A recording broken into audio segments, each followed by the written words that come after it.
दोस्तों, जैसा कि आप सभी जानते हैं कि महाभारत हिंदू धर्म के सबसे पुराने धर्म ग्रंथों में से एक है, जिसमें महाभारत युद्ध से लेकर उसके सभी पात्रों का चरित्र चित्रण विस्तार से किया गया है। महाभारत के इन्हीं पात्रों में से एक पात्र भीष्म पितामह भी थे, जिन्हें वैसे तो धर्म परायण माना जाता है, लेकिन फिर भी उन्होंने इस महायुद्ध में अधर्म के पक्ष का साथ दिया। उन्होंने ऐसा क्यों किया था, ये भीष्म पितामह ने खुद ही बताया था। परंतु आज हम जानेंगे भीष्म पितामह के जीवन से जुड़ा वो सबसे गूढ़ रहस्य, जिसे जानने समझने के लिए हर महाभारत पढ़ने वाले का जिज्ञासा सबसे ज्यादा रहती है। और दोस्तों, वो रहस्य है, आखिर धर्म पर चलने वाले इस महायोद्धा को बाणों की सैया पर ऐसे दुखद मृत्यु क्यों मिली, क्यों करना पड़ा भीष्म पितामह को 18 दिनों तक बाणों की सैया पर अपनी मृत्यु का इंतजार। मिलेंगे इन्हीं प्रश्नों का जवाब आज की इस वीडियो में। तो दोस्तों, कृपया इस वीडियो को अंत तक जरूर देखें। दोस्तों, महाभारत के वर्णित कथा के अनुसार युद्ध के 10वें दिन ही भीष्म पितामह अर्जुन के बाणों की सैया पर पहुंच गए थे। युद्ध कई दिन तक और चलता रहा, लेकिन भीष्म पितामह बाणों की सैया पर उसी घायल अवस्था में पड़े रहे। फिर युद्ध के समाप्ति के 10वें दिन बाद पांडवों सहित श्री कृष्ण भीष्म पितामह से आशीर्वाद लेने पहुंचे।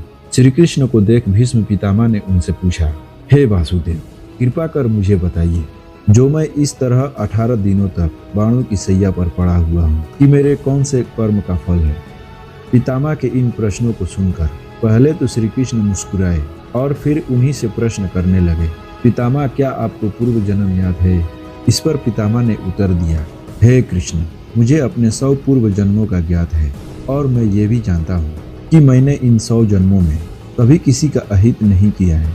ये सुनकर श्री कृष्ण फिर मुस्कुराए और बोले, पितामह, आपने बिल्कुल सही कहा कि 100 जन्मों में आपने किसी को कष्ट नहीं पहुंचाया, लेकिन 101वें पूर्व जन्म में, जो आपको याद नहीं, इस जन्म की ही तरह आपने तब भी एक राजवंश में जन्म लिया था। उस जन्म में जब आप युवराज थे, तब एक बार आप शिकार खेलकर जंगल से गुजर रहे थे। तभी आपके रथ पर पेड़ों से होकर एक सर्प गिर जाता है। आपने उसे बाण से उठाकर पीछे फेंक दिया और वे बेरिया के पेड़ अर्थात एक कांटेदार वृक्ष पर जा गिरा।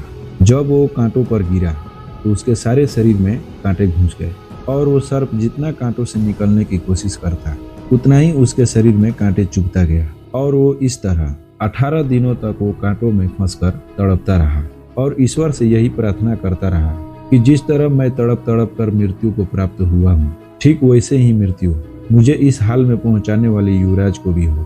परंतु पितामह, आपके पुण्य कर्म ऐसे थे कि आपके पूर्व जन्म बारंबार राज्य परिवारों में ही होता रहा, और उस सर्प का दिया हुआ श्राप यथार्थ नहीं हो पाया। पर इस जन्म की हस्तिनापुर के राजसभा में सबके सामने द्रौपदी का चीरहरण होता रहा, और वहां आप सब कुछ खामोश होकर देखते रहे, जबकि आप चाहते तो वो अत्याचार होने से रोक सकते थे। आप सक्षम थे, फिर भी आपने दुर्योधन और दुशासन को नहीं रोका। पितामह, इसी कारण आपके सारे पुण्य कर्म छील हो गए, और वो सर्प का दिया हुआ श्राप आप पर लागू हो गया। इसीलिए हे गंगा पुत्र, जिस अवस्था में आज आप तड़प रहे हैं, ये आपकी कर्मों का फल है। इस मृत्यु लोक में जन्म लेने वाले प्रत्येक मनुष्य को अपने कर्मों का फल कभी न कभी भोगना ही पड़ता है। याद रखें, प्रकृति सर्वोपरि है, और इसका न्याय आज नहीं तो कल होकर ही रहता है। इसीलिए पृथ्वी पर निवास करने वाले प्रत्येक प्राणी को और जीव जंतु को जो भी भोगना पड़ता है, वो उसे अपने ही कर्मों के अनुसार मिलता है। तो दोस्तों, उम्मीद करते हैं आप भी ये समझ गए होंगे कि भीष्म पितामह को बाणों की सैया पर ऐसी मृत्यु क्यों मिली। उम्मीद है आपको ये आज की कथा पसंद आई होगी। अगर आई हो तो इस वीडियो को ज़्यादा से ज़्यादा दोस्तों के साथ शेयर करें, और साथ में ऐसे ही आध्यात्मिक पौराणिक कथाओं के लिए हमारे चैनल को सब्सक्राइब जरूर करें। मिलते हैं अगले वीडियो में। जय श्री कृष्ण।